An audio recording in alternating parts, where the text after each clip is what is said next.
안녕하세요. 고종훈입니다. 오늘은 규제가 생기면 집값은 무조건 떨어지기만 할까라는 주제로 이야기해보고 6월 27일 날 우리 부동산 대책, 대출 규제가 발표가 됐습니다. 이제 집을 사기가 어려워졌다라는 이야기들도 사람들이 많이 하고 있고 한편에서는 부동산 시장은 이제는 끝났다라고 이야기하시는 분들도 많아지고 있습니다. 그런데 의외로 집값이 올라가고 지역 자체가 뜨거워지고 있다고 얘기하는 곳들이 있는데 오늘은 이 이야기 한번 해보고 왜 이런 현상이 일어났는지, 과거엔 어땠는지, 그리고 우리가 어떻게 투자 포지션을 잡아야 할지 이야기해 보도록 하겠습니다. 특히 또 우리는 경매를 하는 사람들이기 때문에 경매로 접근을 할 수 있는 방법까지 제가 생각했던 내용들을 전달해 보도록 하겠습니다. 지금 대출 규제 일어난 이후에 뜨고 있는 지역 여러 군데가 있긴 한데 좀 눈에 보이는 곳들이 있어요. 한번 맞춰보시면 좋을 것 같아요.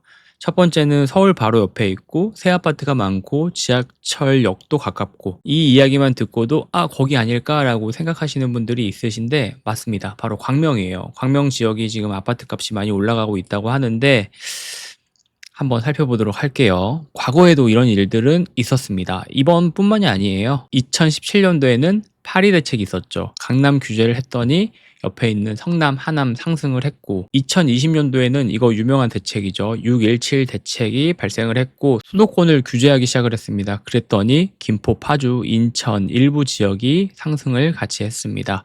공통점이라고 얘기할 수 있는 건 규제 지역에서 밀려난 수요들이 서울 접근성이 가능한 곳을 찾아서 신규 단지나 재건축 호재가 있는 곳들에 막 들어가기 시작을 했어요.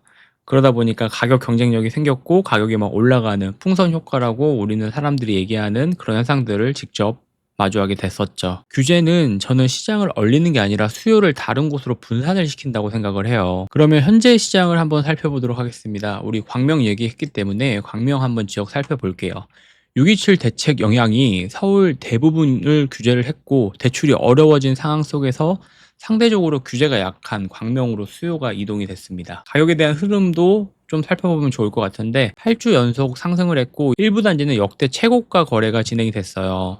10억 원이 넘는 지금 아파트 거래가가 실거래로 막 찍히고 있는데 입주 물량도 많습니다. 여러 가지 사람들의 심리적인 영향과 호재들, 서울과 가까운 접근성 이런 것들을 토대로 해서 입주는 많지만 빠르게 소화를 하고 있는 상황이죠. 부동산이라는 거는 투자 관점에서 봐야 되기 때문에 심리적인 요인이 클 수밖에 없어요. 서울 옆인데 가격은 더 싸다는 인식이 있죠. 광명 같은 경우는 서울의 접근성이 워낙 좋기 때문에 그리고 또 교통호재 KTX, GTX-C, 신안선선 뭐 이런 것들이 들어오기 때문에 가격이 올라가고 도시가 신도시가 많기 때문에 교육에 대한 편의시설들이 밀집해져 있다라는 장점들도 크게 작용을 하고 있죠. 뭐 리스크 포인트라고 할 수 있는 것들도 몇 가지가 있는데 첫 번째는 단기적으로 입주 물량이 너무 많다가 사람들이 조금 주저하는 영향이기도 해요. 그리고 금리가 인상이 됐을 때 거래 감소에 대한 가능성도 있을 수 있다라고 일부에서는 좀 우려를 하고 있는 내용에 대한 부분을 전달하고 있는 분들도 계시죠. 지금 사람들의 생각을 제가 좀 정리를 해봤는데 첫 번째는 서울 아파트를 못 사니까 더 올라갈 것 같으니까 이 격차가 더 커질 것 같으니까 차선책으로 어떤 게 있을까라고 고민들을 하는 것 같아요. 그래서 다른 대체제들을 찾게 되는 거고 입주 직후에 가격이 오를 수 있다라고 하는 기대가 있죠. 광명 같은 경우는. 그리고 지금은 대출 규제를 강하게 하고 있기 때문에 대출 규제가 덜한 곳으로 갈아타기를 하자라는 사람들의 심리적인 마음들이 있는 것 같습니다. 투자자의 포지션으로 포지션을 잡는 게 중요한데 단기적으로는 입주 직후 거래량 급증을 활용을 해야 되고 중기적으로 봤을 때는 교통, 재건축, 호재 중심의 매수를 해야 되겠죠. 그리고 장기적으로 봤을 때는 이런 호재나 사람들이 몰렸을 때 또 다른 규제나 이런 것들이 생기게 되고 그 규제권 안에 강명이 들어갈 수 있지 않을까라는 것들도 리스크를 고려를 해야 돼요. 진부할 수 있지만 이 포지션을 유지하기 위해서는 몇 가지를 좀 체크를 하셔야 됩니다. 거래량 추이 인터넷으로 계속 체크하셔야 되고 실거래가 변동 모니터링도 하셔야 되고 주변 지역 가격 변화에 대한 비교도 꾸준히 하셔야 돼요.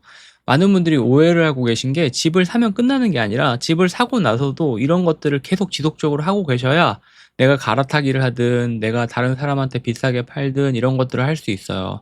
하지만 많은 분들은 집을 사는 거에만 연연하고 집을 사고 나면 부동산에 대한 관심을 아예 끊죠.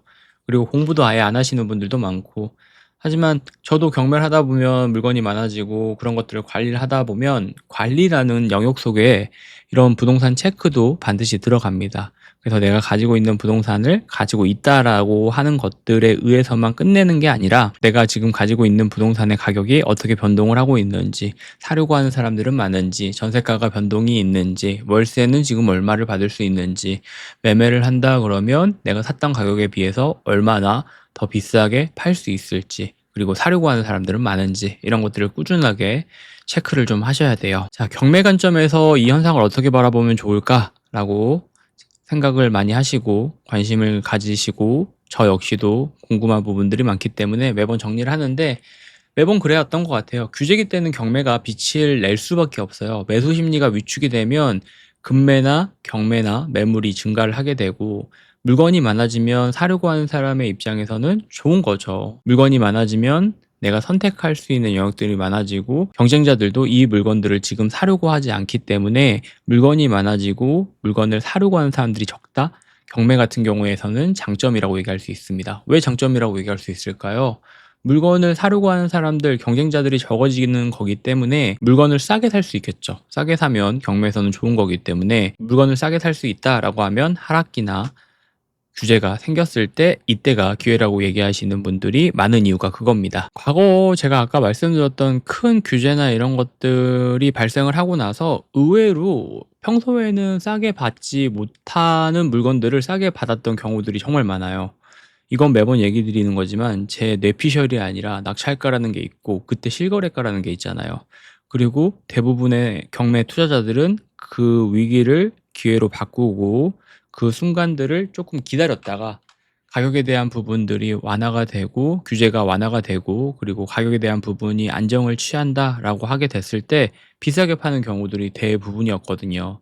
그리고 시세 차익을 남기고 또 다른 어떤 규제나 악재가 있는 곳으로 가서 싸게 산 다음에 이런 것들의 악재나 규제가 해결이 되면 다시 비싸게 팔고, 이런 것들을 계속 로테이션으로 돌리는 것 같아요. 그래서 오늘 영상 간단하게 정리를 하면 규제는 시장을 얼리는 게 아니라 수요를 이동을 시킨다고 생각합니다. 지금 광명 같은 경우도 그 이동의 하나라고 생각을 해요. 포지션을 잘 잡는다면 규제 속에서도 기회를 얼마든지 만들 수 있습니다. 특히 우리가 하려고 하는 경매 시장에서는 규제기에서는 빛을 발한다라고 생각하고 있고, 가격이 오를 때만이 아니라 시장이 혼란스러울 때도 움직임을 아는 사람이 분명히 돈을 벌고 기회를 잡을 수 있기 때문에 지금 시기에 공부 많이 하고, 지금 사람들은 얼마의 낙찰을 받아가는지 이런 것들도 꾸준히 공부를 저랑 같이 하셨으면 좋겠습니다. 저 역시도 계속 꾸준히 모니터링 하고 있으니까요. 모니터링 하면서 어떤 지역의 호재나 악재들이 발견을 했을 때 이렇게 꾸준하게 한번 영상으로 만들어 보고 같이 내용에 대한 부분들 공유를 해보도록 하겠습니다. 오늘도 긴 영상 봐주셔서 감사하고 내일 또 좋은 부동산 이야기로 돌아오도록 하겠습니다. 긴 영상 봐주셔서 감사하고 들어가세요. 고맙습니다.